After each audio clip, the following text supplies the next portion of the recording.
ನಾಮದಲ್ಲಿ ಈ ಬೆಳಗ್ಗೆ ನಿಮಗೆ ಸ್ವಾಗತಿಸ್ತೇನೆ.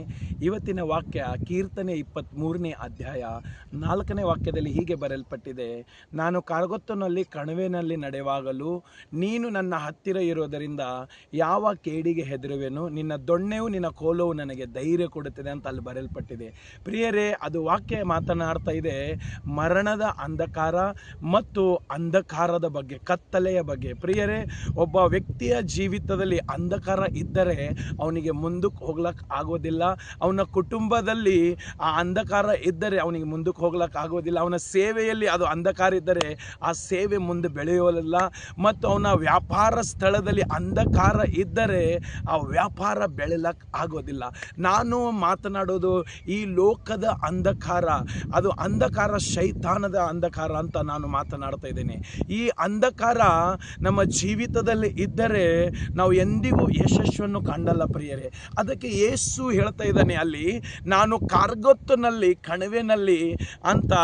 ಆ ಕಣಿವೆ ಅಂದರೆ ಅದು ಮರಣದ ಅಂಧಕಾರ. ಇವತ್ತು ನಾವು ನೋಡುವಾಗ ಒಬ್ಬ ವ್ಯಕ್ತಿಗೆ ಒಂದು ರೋಗ ಹಿಡಿದರೆ ಆ ರೋಗ ಸಾಯತಕ್ಕ ಅವನಿಗೆ ಅದು ಬಿಡುವುದಿಲ್ಲ. ಅದಕ್ಕೆ ಆತನು ಎಷ್ಟೋ ಡಾಕ್ಟರ್ ಹತ್ತಿರ ಹೋಗ್ತಾನೆ, ಎಷ್ಟೋ ಮಾತ್ರೆ ತೆಗೆದುಕೊಳ್ತಾನೆ, ವೆರೈಟೀಸ್ ಮಾತ್ರೆಗಳನ್ನು ತೆಗೆದುಕೊಂಡಿರ್ತಾರೆ, ಆದರೂ ಕೂಡ ಆ ರೋಗ ಹೋಗೋದಿಲ್ಲ. ಯಾಕಂದರೆ ಮರಣದ ಅಂಧಕಾರ.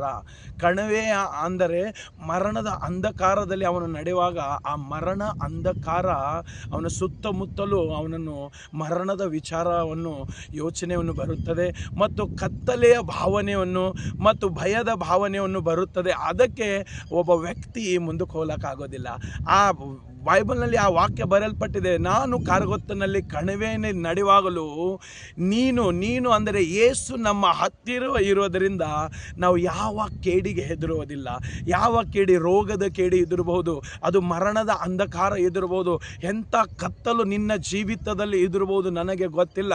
ಆದರೆ ಯೇಸು ನಿನ್ನ ಸಂಗಡ ಇದ್ದರೆ ಆ ಕತ್ತಲು ಬೆಳಕಾಗಿ ಮಾಡುತ್ತಾನೆ, ಆ ಕತ್ತಲು ಪ್ರಕಾಶ ಮಾಡುತ್ತಾನೆ. ನಿನ್ನ ಕುಟುಂಬದಲ್ಲಿ ಒಂದು ಪ್ರಕಾಶ, ನಿನ್ನ ಸೇವೆಯಲ್ಲಿ ಒಂದು ಪ್ರಕಾಶ, ನಿನ್ನ ಕೆಲಸ ಕಾರ್ಯಗಳಲ್ಲಿ ಒಂದು ಪ್ರಕಾಶ ಕೊಡಲಿಕ್ಕೆ ಯೇಸು ಶಕ್ತನಾಗಿದ್ದಾನೆ.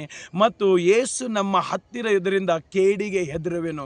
ಯಾವ ರೋಗಕ್ಕೆ ನೀನು ಹೆದರುವುದಿಲ್ಲ, ಯಾವ ಕಷ್ಟಕ್ಕೆ ನೀನು ಹೆದರುವುದಿಲ್ಲ, ಯಾವ ಚಿಂತೆಗೆ ನೀನು ಹೆದರುವುದಿಲ್ಲ, ಅನೇಕ ಸಮಸ್ಯೆಗೆ ನೀನು ಹೆದರುವುದಿಲ್ಲ. ಯಾಕಂದರೆ ಯೇಸು ನಿನ್ನ ಕಡೆಗೆ ಇದ್ದಾನೆ, ನೀನು ಹೆದರ್ಲಕ್ಕೆ ಆಗೋದಿಲ್ಲ. ಮತ್ತು ಆತನ ದೊಣ್ಣೆಯು ಆತನ ಕೋಲು ನಿನಗೆ ಧೈರ್ಯ ಕೊಡುತ್ತದೆ.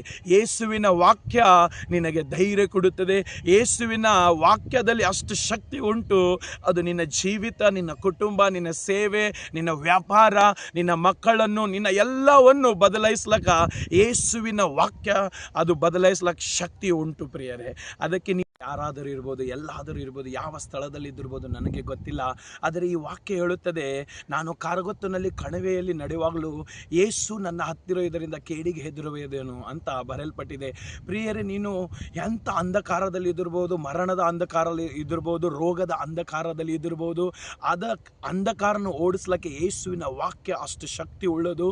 ಮತ್ತು ನಿನ್ನ ಕುಟುಂಬದ ಅಂಧಕಾರ, ಸೇವೆ ಅಂಧಕಾರ ಓಡಿಸ್ಲಿಕ್ಕೆ ಯೇಸುವಿನ ವಾಕ್ಯ ಬಲ ಉಳ್ಳದು. ಮತ್ತು ಆ ವಾಕ್ಯ ನಿನಗೆ ಧೈರ್ಯ ಕೊಡುತ್ತದೆ, ನಿನಗೆ ಜೀವ ಕೊಡುತ್ತದೆ ಮತ್ತು ಆ ವಾಕ್ಯ ನಿನ್ನ ಜೀವಿತವನ್ನೇ ಬದಲಾಯಿಸುತ್ತದೆ. ಅದಕ್ಕೆ ನೀನು ಎಂಥ ಸ್ಥಳದಲ್ಲಿ ಇದ್ದಿರಬಹುದು, ಯೇಸುವಿನನ್ನು ಕೂಗು. ಆ ಯೇಸು ನಿನ್ನನ್ನು ಬಲಪಡಿಸುತ್ತಾನೆ, ನಿನ್ನನ್ನು ಮುಂದೆ ನಡೆಸುತ್ತಾನೆ ಮತ್ತು ನಿನಗೆ ಧೈರ್ಯ ಕೊಡುತ್ತಾನೆ. ನೀನು ಆ ಕಾರ್ಗೊತ್ತಲ್ಲಿ ಕಣಿವೆಯಲ್ಲಿ ನಡೆಯುವಾಗಲೂ ನಿನಗೆ ಹೆದರಿಕೆ ಆಗೋದಿಲ್ಲ. ಯಾಕಂದರೆ ಯೇಸು ನಿನ್ನ ಸಂಗಡ ಇದ್ದಾನೆ, ನಿನ್ನ ಕುಟುಂಬದ ಸಂಗಡ ಇದ್ದಾನೆ, ನಿನ್ನ ಸೇವೆಯ ಸಂಗಡ ಇದ್ದಾನೆ, ನಿನ್ನ ಎಲ್ಲ ಕ್ಷೇತ್ರದಲ್ಲಿ ಯೇಸು ನಿನ್ನ ಪಕ್ಷದಲ್ಲಿ ಇದ್ದಾನೆ. ನಿನಗೆ ಹೆದರಿಕೆ ಆಗೋದಿಲ್ಲ. ಯಾಕಂದರೆ ಯೇಸು ನಿನ್ನ ಪಕ್ಷದಲ್ಲಿ ಇದ್ದರೆ ಯಾರು ನಿನ್ನನ್ನು ಹೆದರಿಸೋ ಆಗೋದಿಲ್ಲ. ಮತ್ತು ಈ ವಾಕ್ಯ ನಿನ್ನನ್ನು, ನಿನ್ನ ಕುಟುಂಬವನ್ನು ಆಶೀರ್ವಾದ ಮಾಡಲಿ. ಆಮೀನ್.